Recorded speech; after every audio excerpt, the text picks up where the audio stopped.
자, 오늘 말씀 보겠습니다. 오늘 말씀은 고린도전서 8장 11절에서 12절 말씀입니다.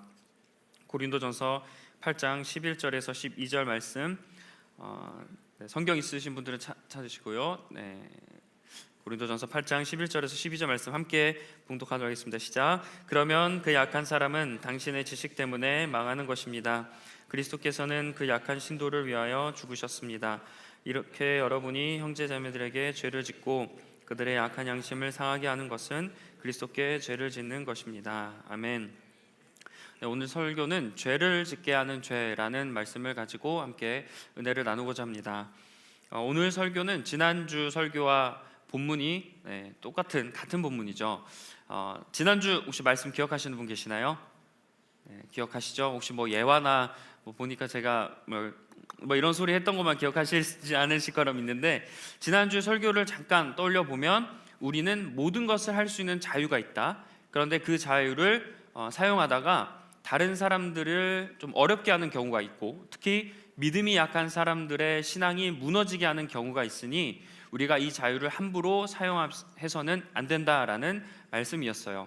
자, 사실 지난주에 제가 방금 설명드린 이 메시지와 함께 오늘 나누고자 했던 메시지를 같이 좀 전하려고 했는데, 설교를 준비하다 보니까 시간이 그대로 제가 준비했으면 2시간 정도, 1시간 반에서 2시간 되겠더라고요. 그래서 제가 그렇게 하면 여러분들이 좀 시험 당하지 않겠습니까? 그렇죠? 설교만 1시간 반에서 2시간이면 여러분 어려우니까. 물론 저에게는 설교를 10분 할 자유도 있고 1시간 할 자유도 있고 2시간 할 자유도 있고 3시간 할 자유도 있지 않겠습니까? 그렇죠? 네, 그럼 오늘 한 2시간 할까요? 갑자기 표정이 안 좋아지시는데, 자유가 있지만 어쨌든 제가 준비하다가 너무 길어져서 또 여러분들이 혹시나 좀 너무 길어지면 좀 어려워하실 수도 있을 것 같아서 오늘 전하고자 하는 메시지를 사실 좀 포기했어요. 근데 한 주 동안, 그리고 이게 조금 말씀을 준비하다가 이 말씀을 해야 되겠다라는 마음을 계속 주셔서 오늘 말씀을 준비하게 되었습니다. 자, 오늘은 같은 내용의 본문이지만 지난주에는 자유의 관점에서 이 말씀을 우리가 살펴보았다면 오늘은 죄라는 관점에서 이 말씀을 나누고자 합니다. 아마 오늘 이 말씀을 들으면 우리가 그동안 알고 있던 죄가 조금은 이렇게 좀 편협한, 좀 이렇게 작은 범위의 우리가 죄를 알고 있었던 걸 좀 발견하게 되실 수 있을 거예요. 그래서 오늘 말씀을 통해서 내가 죄에 대해서 더 깊이 알고 그 범위를 더 자세하게 알아서 중요한 부분은 죄가 이런 것이다라는 포인트도 중요하지만 이러한 죄를 짓지 않도록 오늘 한번 결단해 보시는 귀한 시간 되시길 간절히 소망합니다. 자, 11절에서는 내 신앙적인 지식 때문에 주변 지체가 망할 수 있다라고 하셨어요. 그러면서 바울은 이 자유를 단지 나와 그 사람만의 관계로만 보는 게 아니라 내가 그 사람에게 하는 행동에 있어서 한 분이 더 이 관계에 엮여 있는데 그 사람이 바로 주님이다라고 하시는 겁니다. 그래서 바울이 이렇게 고백합니다. 화면에 있는 대로 그리스도께서는 그 약한 성도를 위하여 죽으셨다라고 해요. 그러니까 내가 어떤 사람에게 자유롭게 행동함으로써 그 사람이 시험을 입는데, 우리가 이때 생각해야 될 부분이 뭐냐면 나로 인해 시험에 당하는 그 사람은 하나님께서 예수님을 통해 십자가 구원을 베푸신 사람이라는 겁니다. 우리는 내가 하나님께로부터 그런 구원의 은혜를 받았다는 것을 알고 있어요. 근데 우리가 살다 보면 나는 구원을 받았다라는 사실에 우리가 집중하다 보면 저 사람들도, 그리고 내가 관계하는 사람들뿐만 아니라 나와 알지 못하는 저 변방에 있는 사람들도 나와 똑같은 은혜를 받았다라는 것은 깨닫지 못해요. 그러다 보니 때로는 내가 우월한 느낌을 갖게 되고 그 사람을 대할 때 소홀하게 되는 경우가 있거든요. 근데 주님이 왜 굳이 이 말씀을 넣으셨을까? 왜 바울이 이걸 통해서 성도들이 하고자 하는 메시지가 무엇일까? 너가 함부로 대하는 그 사람들도 주님이 그 사람을 위해 죽은 그런 은혜를 베풀었던 사람이다라는 거예요. 그러니까 우리가 행동할 때 이 사람이 어떤 은혜를 받았던 사람인지를 기억해 보라는 겁니다. 그리고 내가 지체를 실족하게 되면 그 지체에게 내가 죄를 지은 거라고 해요. 여러분 동의되세요? 내가 어떤 지체에게 잘못했는데 그게 내가 잘못이 될 수 있다는 거예요. 심지어 내가 의도하지 않고 내가 무의식적으로 어떤 행동을 해서 지난주에 살펴본 대로 내 자유로 인해서 어떤 사람이 무너졌어요. 그래서 그 사람이 만약에 죄를 짓게 됐다. 지난 설교로 따지면 내가 우상 제물을 먹는 걸 보고 믿음이 약한 사람이 그래도 되네 하고 먹어서 죄를 지었다면, 어떤 죄를 지었다면 내가 그 사람에게 죄를 지은 거라는 거예요. 자, 우리가 죄라고 생각했을 때는 하나님과 나와의 둘만의 관계로만 생각합니다. 내가 하나님께 잘못하면 그게 죄라고 생각했는데, 오늘 바울은 그걸 떠나서 나로 인해 누군가가 어려움을 당하면 내가 그 사람에게 죄를 지은 것이다 라고 이야기를 합니다. 물론 바울은 분명하게 내가 믿음에 따라서 행동한 건 죄가 아니라고 이야기를 해요. 하지만 너가 스스로 그 죄를 지은 건 아니지만 나로 하여금 누군가가 실족하게 되면 그거는 너에게 죄가 있다라고 이야기하는 겁니다. 그리고 더 나아가서 바울은 한 단계 조금 더 세게 이야기를 해요. 그게 뭐냐면, 내가 지체의 그런 선한 양심을 망하게 하는 것이 단순히 그 사람에게만 죄를 짓는 게 아니라 주님께도 죄를 짓는 거라고 합니다. 그러니까 정리해보면 내가 그 사람에게 죄를 짓는 것에서 더 넘어가서 누구에게도 죄를 짓는 거라고요? 주님께. 내가 직접적으로 주님께 죄를 짓지는 않았지만 내가 어떤 행동을 해서 사람이 실족하면 그게 곧 주님께 죄를 짓는 거라는 겁니다. 그래서 우리가 먼저 오늘 이 죄에 대해서 주님은 다른 사람을 통해서도 내가 어떤 안 좋은 행동을 했다면 그게 곧 죄가 될 수 있다라는 걸 깨닫게 되어야 돼요. 근데 바울은 지체에게 죄를 짓는다는 것을 이렇게 설명했는데 이게 이해가 되지 않을 수 있습니다. 왜냐하면 예를 들어서 내가 그 사람에게 직접 말을 해서 그 사람이 잘못을 했으면 조금 이해가 되겠죠. 근데 예를 들어서 내가 어떤 행동을 했어요. 그 사람에게 절대 이렇게 해봐, 예를 들어서 나쁜 짓을 한번 같이 하자 이렇게 의도하진 않았지만 내가 어떤 행동을 하고 어떤 말을 했을 때 상대방이 그것을 보고 시험에 들었다거나 똑같이 해보고 싶어서 잘못된 길로 갔다면 그게 내가 죄를 지을 수도 있다라는 겁니다. 근데 여기서도 우리가 조금 이해하기가 힘들어요. 근데 이게 하나님께 죄를 지은 거라니, 나는 이 사람과 관련돼 있고 이 사람과의 관계에서 끝나는 일이고 이거는 죄가 아닐 거라 생각했는데 주님은 그것도 죄다라고 이야기하는 거예요. 자, 바로 이 부분이 오늘 여러분과 함께 나누고 싶은 메시지입니다. 죄에 대한 관념을 다시 한번 정립해 봐야 돼요. 죄는 내가 하나님과 말씀이나 계명이나 그런 것에 관한 짓는 것도 죄이지만 내가 다른 사람을 어렵게 하는 것도 그 사람에게 죄를 짓는 거고, 나아가서 그게 곧 주님께 죄를 짓는 것이다. 그러니까 하나님과의 관계만 생각하지 말고 다른 사람에게 내가 어떻게 행동해야 하는가를 집중하고 주의하고 조심하라는 거예요. 그러다 보니 우리가 이 회개할 때도 한번 회개 내용을 우리가 한번 살짝 우리 거를 돌아보았으면 좋겠습니다. 대부분 하나님 말씀을 지키지 않았고 순종하지 못했고 여러 가지 그냥 하나님과 관계된 이야기들 해요. 하나님께 불순종하고 하나님의 뜻을 따르지 않고 하나님 생각하지 않고 그냥 내 마음대로, 어떻게 보면 하나님과 나의 그런 것들로만 생각을 하는데, 그러다 보니까 우리가 다른 사람들에게 내가 만약에 실수를 했다, 잘못을 했다, 특히 오늘 말씀처럼 나는 그냥 행동을 했는데 저 사람이 잘못했어. 근데 그게 나와 전혀 신경 쓰는 일이 아니니까 그냥 그것에 대해서 아무런 그런 회개 기도를 하지 않는 그런 경우가 있어요. 그런데 이게 죄를 짓는 거라는 겁니다. 그래서 오늘 우리가 이 말씀을 집중해서 잘 듣고 잘 반영해야 돼요. 왜냐하면 우리가 이거를 인식하지 못하면 수도 없이 우리가 이런 죄들을 짓기 때문입니다. 아마 오늘도 이런 죄를 지은 분들이 계실 거예요. 그냥 교회 나와서 예배 드리니까, 또 주일이니까 내가 좀 죄에서 멀어질 수 있겠다 생각하죠. 나와 하나님과 생각만 한 거예요. 그런데 내가 오늘 아침에 일어나서부터 가족에부터 지금까지 이렇게 지내온 이런 시간들 속에서 다른 사람들을 시험에 들게 하고 어렵게 하고 그들로 하여금 안 좋은 길로 인도했다면 그게 지금 여러분이 오늘 주일에 죄를 짓고 있다라는 겁니다. 근데 정작 내가 하나님께 잘못한 거는 회개를 하죠.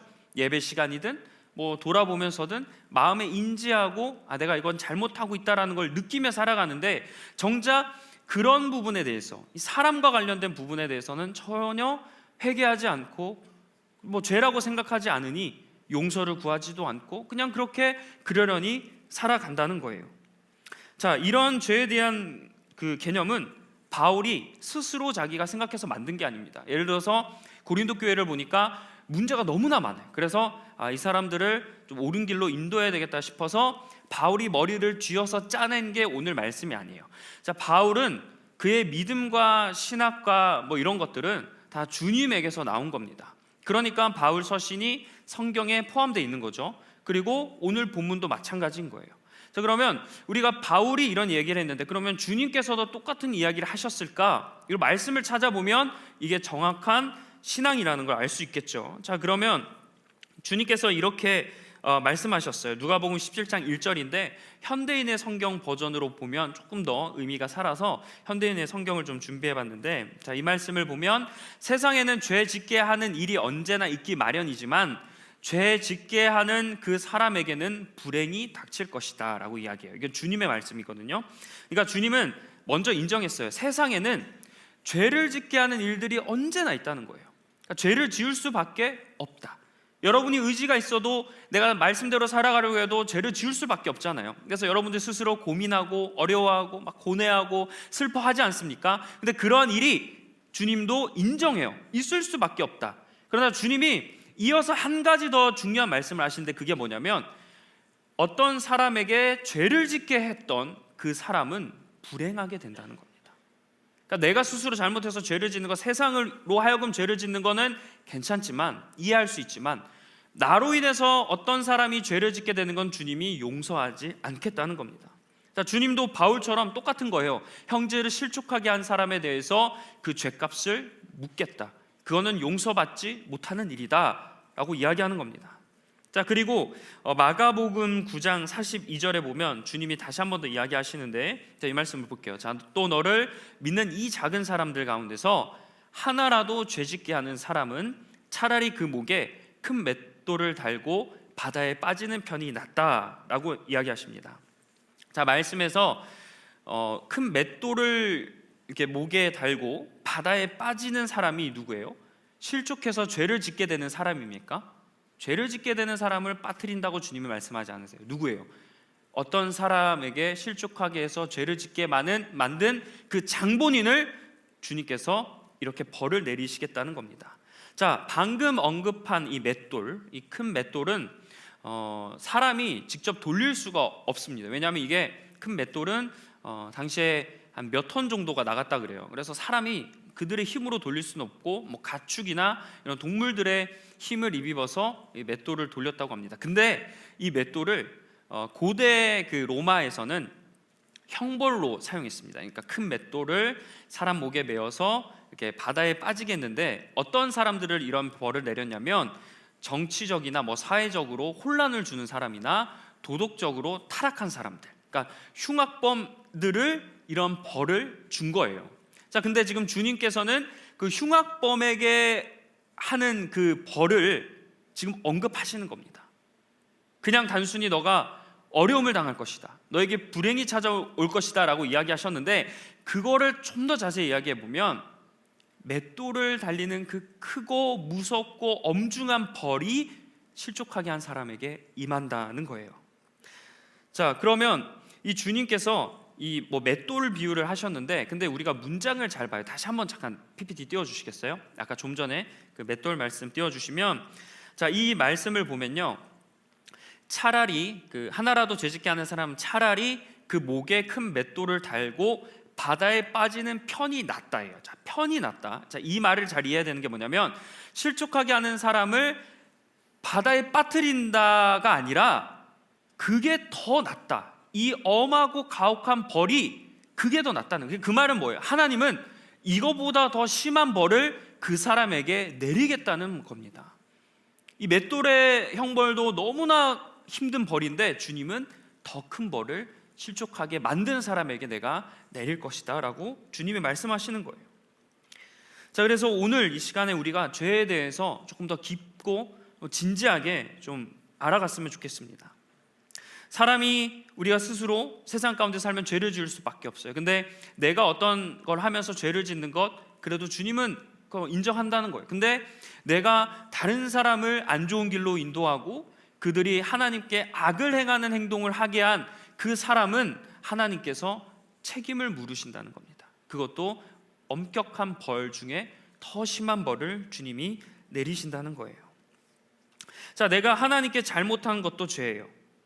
하지만 내가 다른 사람에게 실수한 것도 죄라는 거예요. 근데 하나님, 지금 주님이 말씀하시는 거는 하나님께 지은 죄에 대해서 말씀하시는 게 아니라 다른 사람에게 내가 안 좋은 영향을 준 것에 대해서 말씀하시는 거예요. 그러니까 우리가 지금 개념을 조금 다시 잡아야 돼요. 하나님께만 잘못한 게 죄가 아니라 다른 사람에게도 내가 행동한 게 죄다. 그리고 그런 죄로 인해서 이러한 결과를 내가 맞이하게 될 수도 있다. 그래서 지체를 실족하는 게 아주 큰 죄, 그냥 가볍게 생각하면 안 되는 거예요. 우리가 다른 사람에게 뭐 이런 죄를 지은 것을 우리가 아무렇지 않게 생각하죠. 왜? 그게 단적으로 아까 제가 설명드렸지만 회개할 때 나와요. 내가 큰 죄를 했어. 그럼 회개하면 뭐예요? 내가 중요하고 내가 민감하고 내가 이건 꼭 회개해야 됐다는 그런 기도 제목 먼저 하지 않습니까? 근데 우리가 만약에 다른 사람을 실족하게 하는 죄를 내가 지었어. 근데 그게 너무나 큰 죄라 생각하면 그거부터 고백하겠죠. 근데 우리는 그 고백을 잘 하지 않아요. 물론 마음속에 내가 사람들을 잘못 인도한 것에 대한 찝찝함, 그리고 내가 다른 사람들을 어렵게 하고 내 말과 행동이 멀쩡한 사람들에게 괜히 시험거리가 되는 그것을 보면서 약간의 불안감은 우리가 갖지만 그것에 대해서 우리가 죄라고 심각하게 생각하지 않았다는 거예요. 근데 주님은 이거를 반드시 기억하라고 오늘 말씀하시는 겁니다. 우리는 신앙생활할 때 하나님께는 잘하려고 해요. 하나님을 사랑하려고 하고 하나님 말씀과 더 가까워지려고 해요. 그래서 거룩하게 행동하고 어떻게 해야 내가 신앙인으로 살아갈까, 주님 뭐 도와주세요 이러면서 주님과의 관계에서는 너무나 신경을 씁니다. 그러나 내가 그런 하나님만을 바라보고 가는 내가 다른 사람을 대할 때 어떻게 하냐고요. 다른 사람을 대할 때 한번 돌아보세요. 우리가 주님을 대하듯 다른 사람을 대하고 있는지.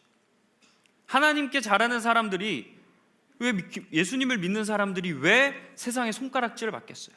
하나님을 대하듯 다른 사람들을 대하지 않으니까 거기서 문제가 되는 거예요. 그들은 우리의 믿음을 비판하는 게 아니에요. 세상 사람들 우리의 믿음 잘못됐기 때문에 하는 거예요. 왜? 그 주님을 대한 믿음을 가지고 살아가는 그 삶의 모습이 전혀 그런 생명의 종교를 가지고 살아가는 사람 같지가 않거든요. 이웃을 사랑하라 했는데 이웃을 미워해요. 그리고 아무렇지 않게 행동하고 사람을 대할 때 조심하지 않게 하고 그냥 아무렇지 않게 그냥 내가 하고 싶은 대로 욕심과 내 본능과 감정대로 그냥 행동할 때가 너무나 많이 있습니다. 하나님이면 그래도 한 번은 생각하고 행동할 것들을 다른 사람에게는 그냥 필터링 없이 그냥 막 행동한다는 거죠. 그러나 주님은 지체를 대하는 태도를 중요하게 보십니다.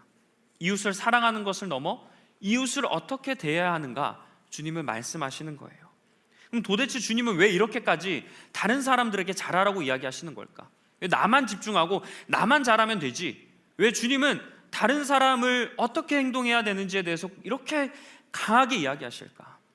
잘 생각해 보면 우리 모두가 주님의 사랑받는 자녀이기 때문이에요. 이게 큰 은혜가 되어야 돼요. 왜냐하면 하나님이 나를 사랑하는 자녀로 삼으신 건 우리가 알아요. 근데 다른 사람도 하나님의 자녀로 삼으셨거든요. 그래서 주님이 뭐라고 하세요? 저는 왜 항상 성경 보면서 예전부터 그냥 하나님과 사람과의 관계, 내가 신에 대해서 어떻게 하는 관계에 대해서만 이야기하지 꼭 이어지는 내용 중에 이웃들을 어떻게 하고 우리가 세상 가운데 사람들을 어떻게 대하고를 꼭 이야기하세요. 주님이 그걸 이야기하시는 거거든요. 왜 이렇게 이야기하실까를 생각해 봤어요. 근데 다른 세상의 종교의 특징들이 모든 건 그런 거 하지만 기본 원칙이 뭐냐면 신에게 잘하는 거예요. 신에게 모든 걸 바쳐야 됩니다. 예전에도 신에게 뭐 자기의 재산마저 다 바쳐드리고 그리고 뭐 기우제를 지내거나 이런 거 할 때 어때요? 아주 심하게 제사 지내요. 근데 하나님은 일정 양을 딱 정해주시지 않았습니까? 형편에 따라서 고려해 주신 거예요. 레위기 나오면 제사법도 여러 가지 5개 법칙이 있는데 하나님의 사랑을 느끼는 게 뭐냐면 그 중에 너의 형편에 맞게 제물을 바치라고 말씀하세요. 형편이 가난한데 모든 걸 다 바치고 오해하는 거예요, 말씀을. 근데 다른 신들을 그렇게 요구하죠. 그리고 심지어 잔인한 신들, 그게 뭐냐면 나를 위해 다른 사람을 죽여라, 너희 자녀들을 바쳐라 요구해요. 근데 하나님이 그렇게 요구하십니까? 하나님은 그런 요구를 하지 않으세요. 사랑하라 하죠. 말씀에 오면 자녀들을 잘 양육하고 하나님의 말씀으로 훈계하라고 하지 죽이라고 하지 않아요. 하나님은 너무나 좋은 분이시고 이 기독교라는 복음 자체가 정말 아름다운 거거든요. 근데 이 믿는 사람들이 그렇게 행동하지 않으니까 잘못되게 행동하는 거예요. 특히 하나님과 관계는 좋을지 몰라도 세상을 대하는 자세, 다른 사람을 대하는 태도가 무너져 버리니 우리가 생명력을 잃어가는 겁니다. 이 죄를 계속 지어가는 거예요. 하나님에 대한 죄는 조금씩 줄어들지언정 다른 사람들을 향한 죄는 더욱더 커져요. 근데 신기한 게 뭐냐면 내가 하나님을 더 깊게 알아갈수록 이상하게도 세상과 사람들에게 대한 태도가 약간 배타적으로 변합니다. 근데 주님은 분명하게 얘기하세요. 사랑하고 품으라고. 그래서 오늘 이 말씀을 들으면서 우리가 주님은 이런 분이시지, 그렇기 때문에 우리가 이렇게 행동해야지, 그러니까 이런 죄를 내가 짓지 말아야지, 이런 깨달음을 갖게 되는 저와 여러분이 되길 간절히 축원합니다. 그래서 우리에게 인식 전환이 필요해요. 내가 지체에게도 잘 행동해야 된다는 것은 알고는 있죠. 근데 솔직히 여러분 이걸 알고 있지만 잘 되지 않으시죠? 그래서 제가 한번 여러분 우리가 생각을 바꿔보았으면 좋겠어요. 예를 들어서 우리가 잘하는 것도 좋지만 내가 이웃에게 하지 말아야 될 행동을 안 하는 것도 중요합니다. 예를 들어서 내가 이웃에게 잘해야 된다라고만 생각하면 이웃을 사랑하고 선행 베푸는 건 잘해요. 근데 한편에서는 이웃을 미워하고 정죄하고 판단하는 일들은 그대로 변함이 없어요. 근데 내가 이웃에게 잘해야 하는 것도 중요하고 이웃에게 안 좋은 행동을 하면 안 된다는 걸 알면 두 개 다 신경을 쓰겠죠. 그럼 반대로 이웃에게 안 좋은 일들, 오늘 말씀처럼 실족하게 하는 일들을 우리가 줄여가게 될 겁니다. 그래서 이웃에게 내가 잘하는 것만 생각하지 마시고 내가 하지 말아야 될 것은 무엇이고, 특별히 나의 성품과 나의 인격과 나의 달란트를 가지고 하나님의 자녀로 세상 가운데 살아가면서 특히 내가 이웃과 부딪히는 무엇이 있다면 그거를 과감하게 회개하고 버리시길 바라요. 행동을 하지 않길 바랍니다. 그게 세상의 자녀로 살아가는 삶이라는 것, 이 인식의 전환이 우리에게 있길 간절히 축원합니다. 그래서 우리가 이런 것을 인지하지 못하고 아무런 죄책감 없이 살아간다면 계속 죄를 짓는 거예요. 사랑하는 사람에게도 똑같이 실수하고 심지어 내가 관계 맺는 사람들에게도 다 잘못하며 살아가는 이유. 그러나 더 무서운 건 그런 상황 가운데서 나에게 아무런 죄책감이 없이 그저 당연하게 생활하며 살아간다는 것, 그건 너무나 무서운 일이랍니다. 주님은 우리 모두를 위해 십자가에 죽으셨어요. 그래서 우리 모두를 구원해 주셨습니다. 그래서 주님이 왜 더 이것에 대해 민감해 하시냐면 주님께서 십자가 희생을 통해서 예를 들어서 저를 깨끗하게 해놓으셨어요. 근데 제가 누군가로 인해 더러워지면 어때요? 다시 제가 더러워지는 것 아닙니까? 주님이 목숨을 바쳐서 깨끗해 놓은 사람을, 그 은혜를 받았고 믿는 사람이라는 사람이 이 사람을 다시 더럽히는 거예요. 그러면 이게 하나님의 위대한 사역에 방해가 되는 일입니다. 하나님을 회방하는 일이에요. 하나님의 영광을 위해 살아간다고 하지만 정작 우리의 삶은 표방은 하나님 영광, 하나님 나라, 말은 그렇게 하지만 행동은 계속해서 주변 사람을 오염시키고 있어요. 그런 삶을 우리가 살아간다는 거죠. 그래서 한번 이 시간 우리의 현실을 좀 돌아보았으면 좋겠습니다. 내가 다른 사람들에게 죄를 짓게 하는 혹은 악영향을 주며 살아가고 있지는 않은지, 물론 내가 의도하지 않았지만 다른 사람들을 시험하게 만드는 일도 있어요. 내가 생각하지 않고 그냥 마음대로 행동했지만 그 말과 행동이 다른 사람에겐 어려움이 될 수 있습니다. 근데 반대로 내가 의도적으로 내 신앙은 괜찮으니까 뭐 상관없어라고 이렇게 행동을 하면서 죄를 짓게 하기도 하고, 나는 괜찮으니 그렇게 행동하면 다른 사람들도 괜찮을 거야 생각하기도 하고, 그 사람이 내 행동을 보고 따라하는 건 그 사람 잘못이지 내 잘못은 아니잖아, 나는 아무렇게 해도 되라고 생각을 한다거나, 그래서 의도적으로 거룩한 길로 인도하기보다 타락하고 더러운 길로 내가 그들을 자꾸 안 좋은 영향을 준다면 우리가 이것을 빨리 돌이키고 그 일에서 벗어나야 된다는 거예요. 또 다른 사람들에게 우리가 어떤 지체나 공동체나 교회나 세상에 살아가면서 부정적인 영향을 줄 때가 많이 있습니다. 말로나 행동으로나 서로를 비방하게 하고 공동체나 교회나 세상에 살아가면서 부정적인 생각만 들게 하고, 이런 사람들이 많이 있죠. 근데 그게 다 사람들을 실족하게 되는 거예요. 자, 그래서 우리는 이게 건강한 신앙이다, 이게 이런 역할을 하는 사람이다 좋지만, 그런 역할들 하는 가운데 보면 꼭 삐그덕거려요. 이게 잘 융합되고 품어주면서 가는 게 아니라 진정한 사랑은 그렇게 이렇게 막 부딪히진 않거든요. 다 품어주고 그런 방법으로 가야지, 이게 자꾸 똑같은 걸로 부딪히고 이렇게 따닥하면 어때요? 서로 아파요. 한쪽은 떨어져 나가겠죠. 그러니까 품어주는 방법으로, 그런 마음이 있으시다면 오늘 말씀은 그냥 실족하는 방법이 아니라 품어주는 방법으로, 용납해주는 방법으로, 그걸 품어주고 그들을 위해서 기도하면 하나님이 하실 일이라는 겁니다. 그런 방법으로 나아가야 한다는 거예요. 저도 이런 이야기를 다 듣고 알게 돼요. 결국에는 알게 됩니다. 그러면 저도 사실 슬프기도 하고 한편으로 답답하기도 하고 또 너무나 이게 티를 내진 않지만 좀 가슴이 아파요. 마음이 너무 아파요. 영혼으로 보면 너무나 이해는 되지만 마음이 너무나 아플 때가 있습니다. 저렇게 하면 안 될 것 같은데, 조금 더 성숙해졌으면 좋겠는데 하는 그런 마음에 아플 때가 많이 있어요.